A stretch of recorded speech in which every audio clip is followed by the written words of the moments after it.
নমস্কাৰ বন্ধু বান্ধৱী সকল কি খবৰ ভালে কুশলে আছে নে সকলো আৰু ময়ো ভালে বেয়াই মাজতে আছো ঘপককে আহিলো আকৌ আপোনালোকৰ ওচৰলৈ কাৰণ আপোনালোকে মোক একদম বহুত প্ৰশ্ন সুধি আছে আৰু সেই প্ৰশ্নসমূহৰ উত্তৰটো মই দিব পৰা নাই আছে থুৰে ঠাৰে আপোনালোকক কৈ থৈছো কিন্তু আপোনালোকে উত্তৰটো উলিয়াব পৰা নাই কিছুৱে পাৰিছে বাৰু মোক কমেন্ট দিছে তেখেত সকলক ধন্যবাদ দিছো আৰু কিছুমানে কি হয় অকনমান আওপকীয়াকে কথাটো কলে মানে বুজি নাপায় এতিয়া মই আপোনালোকক কৈছো কলিয়াবৰৰ কাণ্ডটো কথা দেই এতিয়া চাওকচোন মানে কি বুলি কম এতিয়া ছোৱালী গৰাকী বয়স হৈছে 28 বছৰ দেই জুন গৰাকী ছোৱালীৰ মানে জুন গৰাকী যুৱতীৰ গাত এই ৰোগটোৱে দেখা দিছে ৰোগ বুলিয়ে কৈছো সেই যুৱতী গৰাকী বৰ্তমান বয়স হৈছে 28 বা খুব বেছি 29 বছৰ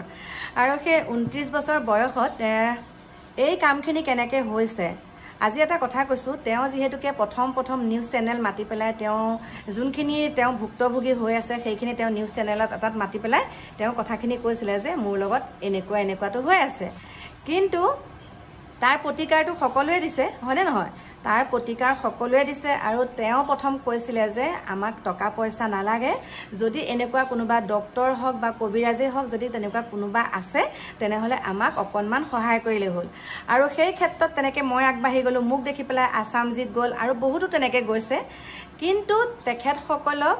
নিৰাময় কৰিবলৈ তেওঁলোকৰ যোনটো বেমাৰ হৈছে যুৱতী গৰাকী নিৰাময় কৰিবলৈ আমাক হলেও মানে তেনেকে একদম পৰোক্ষভাৱে হওক বা প্ৰত্যক্ষভাৱে হওক তেনেকে দাঠিকে কোৱা নাই আমি সহায় কৰিম বুলি কোৱাৰ পিছতো মানে কৈছো আপোনালোকক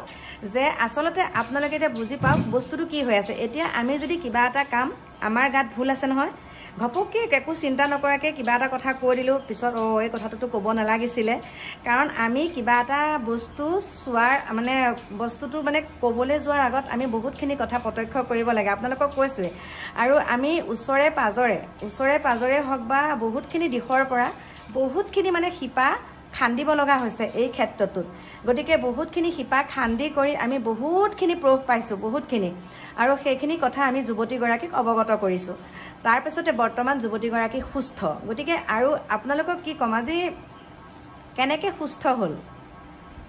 সুস্থ হ'ল হয়তো যুৱতীগৰাকীও জানে আৰু কেনেকেনো এইখিনি হ'বলৈ পালে সেইখিনি হয়তো যুৱতীগৰাকীয়ে জানে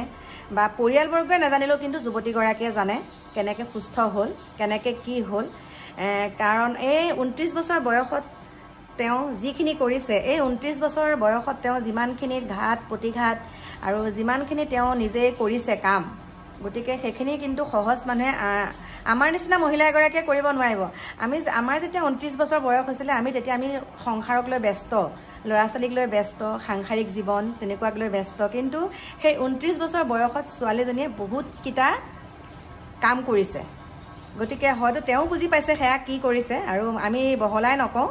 আৰু মই ছোৱালীজনীকো এটা কথাই কৈছো যি হ'ল হৈ গ'ল এতিয়া তেওঁ ভালকে থাকিলেই হ'ল এটা কথাই তেওঁ চিন্তা কৰিব লাগে যে তেওঁ ল'ৰা ছোৱালীকেইটা ভৱিষ্যতটো চিন্তা কৰক আৰু তেওঁ যিখিনি কৰিলে আগত যি হৈ গ'ল সেইখিনি কথা যাতে আৰু পুনৰাবৃত্তি নহওক যদিহে আকৌ সেই আগৰ নিচিনাকে ঘটনাসমূহ পুনৰাবৃত্তি হয় মোৰ ভিউৱাৰ্ছসকলে কাৰণ জানিব বিচাৰি আছে কি হৈছে ঘটনাটো কি হোৱা নাই সকলোখিনি আপুনি মাক খুলি পেলাই কওক তেতিয়া আমাৰ সুবিধা হয় আমিও এনেকুৱা সমস্যাত ভুগি আছো গতিকে তেখেতসকল যোনটো সমস্যাত ভুগি আছে সেইটো মই খোলাখুলিকে কৈ নিদিওঁ খোলাখুলিকে ক'লে বহুতখিনি কথা আহি পৰিব যদিহে মই খোলাখুলিকে ক'ব নালাগে মাইনাজনীক মই চিধাকে এটা কথাই কৈছো যে তুমি আগৰ দৰে একদম জীয়ৰী অৱস্থাত যেনেকৈ আছিলা তেনেকুৱা হৈ থাকা আৰু বৰ্তমান এইবিলাক যি হ'ল হৈ গ'ল এতিয়া ভাল হৈছে যেতিয়া ভালেই হৈ থাকা দেই আপোনালোকক ক'লো মোৰ বন্ধু বান্ধৱীসকল আপোনালোককতো মই কৈছোৱে ন বহুতখিনি কথা আপোনালোকক আকাৰ ইংগিতে ক'লো কিন্তু আপোনালোকে বুজি নাপালে আজি মোৰ কিবা এটা বেমাৰ হৈছে মই আপোনালোকৰ পৰা প্ৰতিকাৰ বিচাৰিছো যে এতিয়া মোৰ মা গা বেয়া দেই এতিয়া মোৰ মা গা বেয়া একদম আজি গা পা ধুনীয়াকৈ ধুৱাইও একদম নতুন মেক্সি পিন্ধাই বহুৱাই থৈ দিছো ফুট সেন্দুৰ দি দেখিছেনে মা এখন ভালকৈ হাতটো চাওঁ তললৈ এয়া চুলিকেইডালো ধুনীয়াকৈ বান্ধি দিছো মানে ওপৰত বান্ধি থাকিলে ভাল পায় যে এয়া এতিয়া দেখিছেনে গা পা ধুৱাইও দেউতাই মূৰা চুইছে বাহিৰত মাইক ধুনীয়াকৈ এতিয়া এয়া মূৰ গা আঁচুৰাই মায়ে বোলো অকণমান ভিডিঅ' বনাম বহি থকা বুলি কৈছো আকৌ ৰুটি খাওঁ বুলিও ক'লে ধুনীয়াকৈ ৰুটিও বনাই দিলোঁ খৰখৰীয়াকৈ ৰুটি লাগে এজনী টানকৈ ৰুটি বনাই দিবি বুলি ক'লে মিঠৈৰ লগত কিন্তু এফালহে খালে তাৰপিছতে এতিয়া কাকুক কৈছে মোৰ পেটৰ বিষৰ ঔষধ আনি দেচোন বুলি কৈছে কাকুৱে মাইনাই দুইটাই কৈ আছে কৈছে আইতা খালেহে ভাল হ'ব এতিয়া সেই বেমাৰটোৱে তেনেকুৱা খাবলৈ মন কৰা নাই মানে পেটটো এতিয়া অকণমান ফুলা নিচিনা হৈছে আকৌ নেমু টেঙা পানী খুৱাই দিছোঁ তাৰপিছতে এতিয়া ধৰক আমাৰ মা গাটো বেয়া, আপোনালোকে সকলোৱে সমাধান দিছে যে মাক আমুক খুৱাওক তামুক খুৱাওক, আৰু আপোনালোকে যিখিনি বস্তু খুৱাবলৈ দিছে এতিয়া মাক খুৱাইছোঁ, অকণমান হ'লেওতো উপশম পাইছে। ঠিক তেনেকৈ যদি যুৱতীগৰাকী প্ৰকৃততে তেওঁ সঁচাকৈ এই বেমাৰটোৰ বা বেমাৰ বুলিয়ে কৈছোঁ বা কোনোবাই কুকৰ্ম কৰিছে, তেওঁকতো প্ৰতিকাৰ হিচাপে বহুতখিনি সংবিধান দিছে, কিন্তু সেই সংবিধানখিনিতো মানিব লাগিব। আৰু তেওঁ কৈছে আমাক সহায় নালাগে, মানে পইচা পাতি দি সহায় কৰিব নালাগে। ডক্টৰৰ আমি ইতিমধ্যে ডক্টৰ কবিৰাজ সকলোখিনি কৰিছোঁ, মই আপোনালোকক কৈছোঁৱে, সকলোখিনিৰ লগত সকলো দেখাইছোঁ। গতিকে সেয়াই কৈছোঁ। আৰু আজি যদি মই নিজে কিবা এটা কাম কৰোঁ বুলি যদি মই নিজে এইটো কিবা এটা কাম মই কৰি ল'লোঁ, বস্তুটো মোৰ এনেকুৱা হ'ল, মই নিজকে ভাল কৰিব লাগিব যে মই এইটো যি হ'ল মই আৰু নকৰোঁ, হয়নে? কিবা এটা পৰোচনাত পৰি কিবা এটা মনলৈ খং আহিলে আজিকালি বহুত কিবা কিবি বেমাৰ ওলাইছে, বহুত বেমাৰ মানে আজিকালি মোবাইলটোতে বেমাৰ বুলি কৈছোঁ। ভালখিনি আঁকোৱালি লয়, কিছুমানে বেয়াখিনি আঁকোৱালি লয়, আৰু যোনসকলে ভালখিনি আঁকোৱালি লয় তেওঁলোকৰ ভালেই হয়, যোনসকলে বেয়াখিনি আঁকোৱালি বেয়া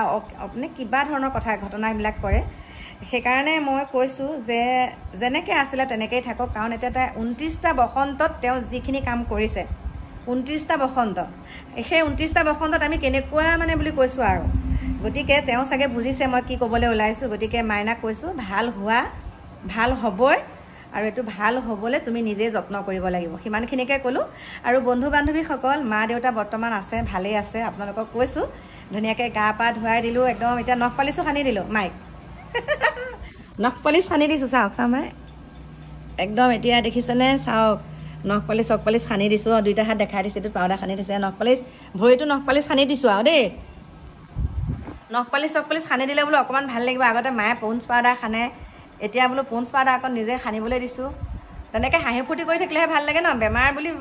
শুই থাকিলে তেনেকৈ নহয়। আজি দেউতাই কৈছে মাৰক লৈ যাম, খোজ কঢ়াবগৈ লাগিব, কাৰণ আমাৰ ৰাস্তাটো মানে একদম কি বুলি ক'ম, গাড়ী চাৰিটো আহিয়ে থাকে মেইন ৰাস্তাত, আৰু চোতালখনতো খেলাই পৰি আছে, সেইকাৰণে মাক তেনেকৈ ইয়াত খোজকাঢ়িব দিয়া নাই। সন্ধ্যা সময়ত লৈ যাম পাৰ্কলৈ, আজি পাৰ্কত ধুনীয়াকৈ খোজ কঢ়ামগৈ, চাব আপোনালোকক আজি দেখাম দেই। চুইজাৰ পিন্ধাই লৈ যাম আজি, একদম চুইজাৰ পিন্ধাই আজি পাৰ্কলৈ লৈ যাম মাইক। এয়া এতিয়া মায়ে তেনেকৈ মন চন মাৰি থাকিলে দেউতাও অশান্তি পাই আছে, মায়ে মনটো কিয় মাৰি থাকে বোলো, এতিয়া গা অশান্তি যেতিয়া,